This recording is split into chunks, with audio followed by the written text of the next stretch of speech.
Les Tomahawks sont des armes très dangereuses, ce sont des armes incroyables. Si vous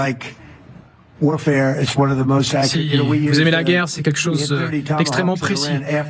Nous avons envoyé 30 Tomahawks en Iran.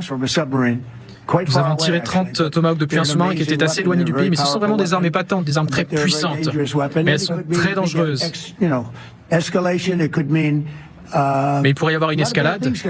Ça veut dire qu'il y a beaucoup de mauvaises choses qui pourraient se passer. Le Tomahawk, c'est une sacrée arme. Mais nous ne voulons pas non plus céder des choses dont nous avons besoin pour protéger notre pays. Nous sommes actuellement un pays très fort, nous avons une armée très forte, l'armée la plus forte du monde, nous avons les meilleures armes du monde. Moi, je veux terminer cette guerre. Une escalade. Normalement, les Russes emploient ça, notamment sur le nucléaire, sur le sujet du nucléaire.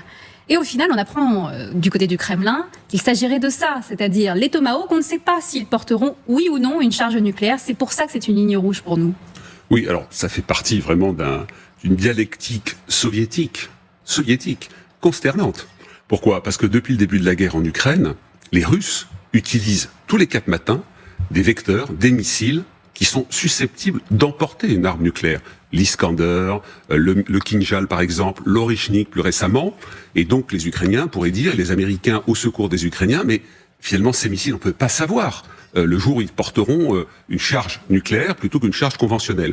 Donc non, on voit très bien que Trump a été retourné par le président Poutine, qui lui a dit mais c'est très dangereux, extraordinaire cette séquence où Trump a l'air de découvrir ce qu'est un missile de croisière Tomahawk. C'est très puissant, vous vous rendez compte, pour ceux qui aiment la guerre, etc. Oui, mais enfin, ça fait des semaines, voire des mois que le sujet est sur la table. C'est étonnant qu'il découvre aujourd'hui que c'est un armement important.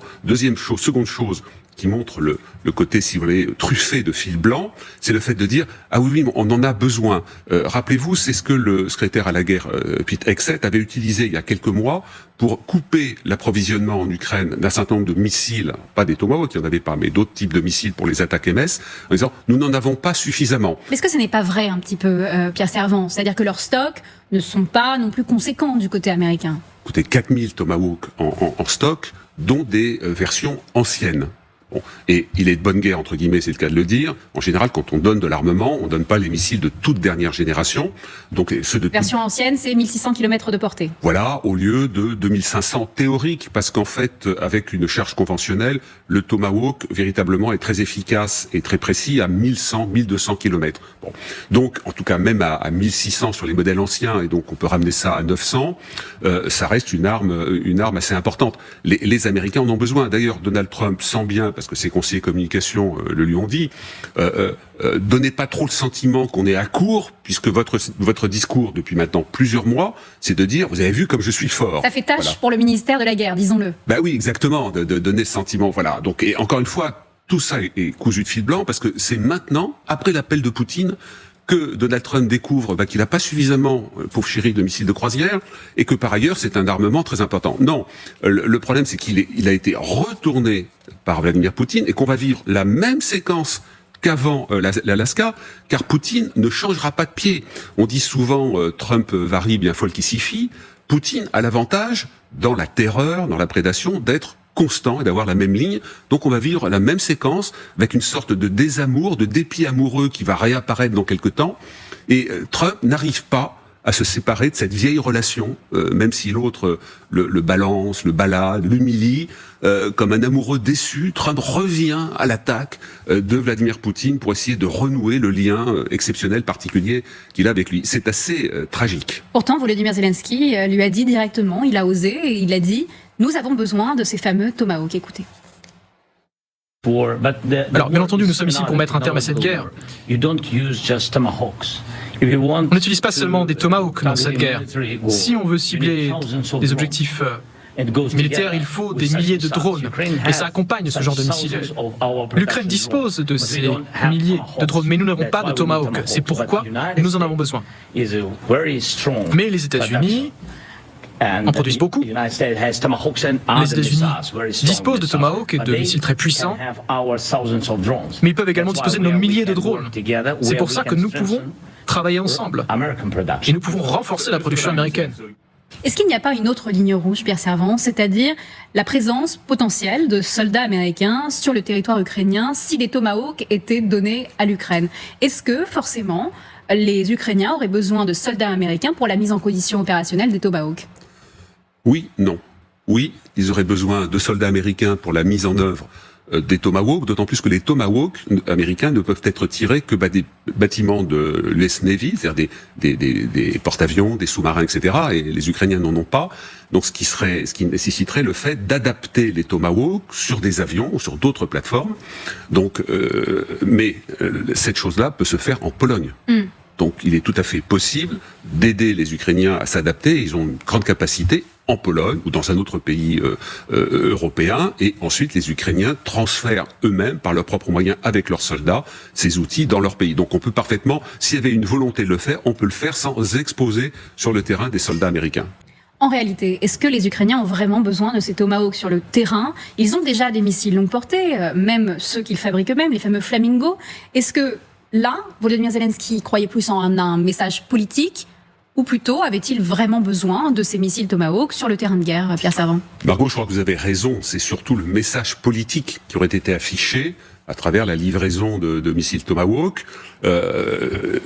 Selon toute probabilité, ils ne vont pas arriver en Ukraine, et ça ne va pas modifier substantiellement l'équilibre de la guerre. Les Ukrainiens reçoivent les missiles de croisière français Scalp et Storm Shadow britanniques, qui font un travail tout à fait remarquable dans la profondeur. Selon les informations, le gouvernement ukrainien a redemandé aux Britanniques et aux Français un nouveau lot de missiles. Vous savez, il y avait eu un travail qui avait été fait pour que ces missiles soient adaptés aux avions de combat ukrainiens. Voilà. Et par ailleurs, il y a le Flamingo. Alors Flamingo, c'est intéressant parce que donc c'est un missile de croisière ukrainien, mais qui est une coproduction Ukraine, britannique, émirati. Donc c'est intéressant de voir que c'est parfois un petit peu en dessous, je dirais, du seuil d'information qu'on aborde, mais qu'il y a des coopérations internationales autour de l'Ukraine, et il y en a de plus en plus. Parce que de plus en plus de pays disent, le pays dont on a à apprendre, c'est l'Ukraine. Ils innovent plus que nous. Ils innovent considérablement. Ils sont en guerre, ils payent le prix du sang. Tous les jours, ils payent le prix du sang. C'est un pays en guerre. Donc quand vous êtes l'épée dans les reins, vous avez surtout ce pays qui est dynamique et qui a toujours eu une grande tradition dans le domaine de l'aéronautique. C'est pour ça que la Turquie avait passé, avant la seconde guerre d'Ukraine, la seconde invasion, des accords avec l'Ukraine pour créer des drones de nouvelle génération, avec le savoir-faire des Turcs dans ce domaine qui est grand, et la robotique, la dynamique, les moteurs fournis par l'Ukraine. Donc non, ça n'est pas fondamental, sauf que c'est un nouveau revirement, c'est un signal de désengagement de Donald Trump. Et vous savez que j'aime bien utiliser cette phrase de Michel Goya, ça marque à chaque fois que Donald Trump est passé à l'Est, et que la notion de la paix par la force, il tourne autour, il l'a appliqué notamment dans le conflit de Gaza, mais là en Ukraine, le président Poutine arrive toujours à le séduire, à le retourner et finalement à le conduire à reculer. C'est assez paradoxal tout de même, Pierre Servan, puisqu'on sait que Donald Trump veut absolument que les pays européens, qui font partie du fameux plan PURL, qui est le plan pour envoyer des armes à l'Ukraine, en achetant américain, c'est une priorité de Donald Trump. Acheter américain, c'est son message à chaque fois qu'il est sur la scène internationale. Pourtant, c'était une autre opportunité pour lui, avec ses fameux Tomahawks, de gagner de l'argent, et il ne le fait pas. Vous parlez très clairement d'une connivence, en fait, entre Vladimir Poutine et Donald Trump. Oui, alors sans aller jusqu'à ce qui peut être évoqué ici ou là, le fait qu'il serait un ancien agent du KGB, etc. Moi, j'y crois pas du tout, parce que Donald Trump, si vous voulez, c'est le portrait type du gars qu'il faut absolument pas engager dans un service secret. Il parle trop. Il parle trop, les femmes, l'argent, la séduction, la grosse tête. Enfin, si vous voulez, c'est l'antithèse. Alors, j'allais dire de James Bond. James Bond, dans les films, aime bien les femmes, etc. Mais c'est l'antithèse du vrai agent secret. On a la chance d'avoir sur le plateau d'LCI, vous l'avez eu tout à l'heure, Vincent Crouzet, qui est un vrai ancien agent de la DGSE. Si vous voulez, c'est quelqu'un pour lequel j'ai beaucoup d'affection et d'admiration. C'est l'antithèse d'un personnage comme Trump. Donc non, c'est pas un ancien agent secret, mais il y a une admiration, une complicité. Poutine a trouvé les mots à plusieurs reprises en lui disant « Mais si vous aviez été au pouvoir, si on ne vous avait pas volé votre élection, cette guerre n'aurait jamais démarré. » C'est du lait, c'est du miel pour Donald Trump.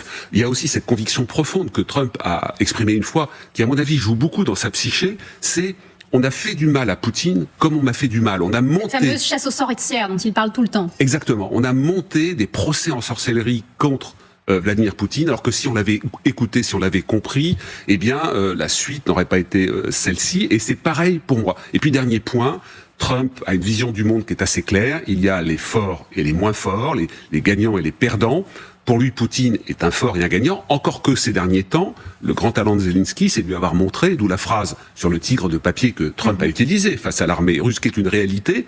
Donc finalement, il se rend bien compte que Poutine n'est pas aussi fort que cela, mais son cœur, son affection, sa psychologie, elle est du côté de Poutine. Et donc là, Poutine est parvenu avec des arguments, notamment l'escalade. Attention, mais si tu mets des soldats américains sur le terrain, ils pourraient, pour comment dirais-je, former les équipes, les unités ukrainiennes à l'utilisation du Tomahawk, ils pourraient être touchés, ça serait très grave. Puis l'histoire du nucléaire, qui est le vieux machin utilisé par Poutine depuis que Trump la Crimée. veut une dénucléarisation du monde. Oui, voilà. Donc et Poutine a parfaitement, si vous voulez, dans les Dieu sait que je dénonce et nous dénonçons en plateau le fonctionnement du Kremlin, qui est vraiment une agence mafieuse. Les Russes sont pas des idiots. Ils ont des équipes héritières de l'époque soviétique de manipulation, de déstabilisation, de mensonges, etc. et d'analyse psychologique des autres. Ils connaissent très bien le monde occidental également. Ils connaissent parfaitement le monde occidental, ils nous connaissent nous, et Poutine connaît parfaitement le mode de fonctionnement de Trump. Et puis réellement, lors du premier mandat de Trump, il a échangé directement avec lui, il a une compréhension du personnage, et il sait parfaitement jouer le deuxième, le troisième, le quatrième, le cinquième degré, là où Trump est au premier degré.